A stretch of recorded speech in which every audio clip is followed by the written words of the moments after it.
Hey everyone, I wanted to do a quick unboxing of the Grad kit for the medical setting. That way you can see what's included in that. So of course, it comes with the checklist. Make sure that everything that's supposed to be in there is. It comes with 10 tongue depressors, very important.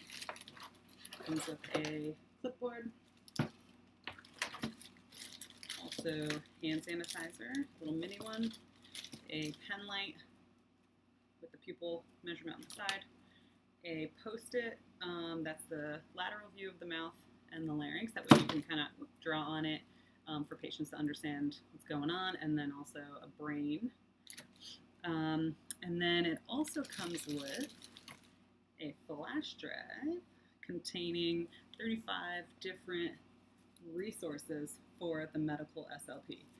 This binder doesn't come with it, but it's just to kind of show you all the different resources: ACDF, aphasia, praxia, attention, brain functions, concussion, family education for different things, cheat sheet.